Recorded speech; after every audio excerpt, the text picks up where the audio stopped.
ঈদের মাঠে যাওয়া শুধু পুরুষদের নয়, এমন কি আদেশ করা হয় হাত্তাল হুইয়াব, ঋতুবতী নারীরাও ঈদে যাবে। প্রশ্ন করলেন, ইয়া রাসূলুল্লাহ, কি করবে তারা? নামাজ পড়বে না, এক কিনারে বসে বসেই ইমাম যখন খুতবার মধ্যে দোয়া পড়তে থাকবে তখন আমিন আমিন বলবে। সুবহানাল্লাহ। হায়, কারণ এই সৌন্দর্য দেখানোর জন্য মসজিদে আজকে মহিলাদেরকে জায়গা দেওয়া হচ্ছে না।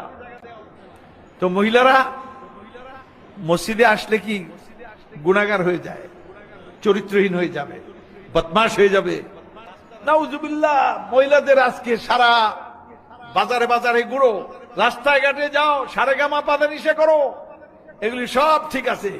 মসজিদে আসলেই এই মূর্খ মৌলবীরা শুরু করে দেয়। এই মূর্খরা চিন্তাও করে না মহিলাদের উপর হজ ফরজ কি ফরজ না। তো ফরজ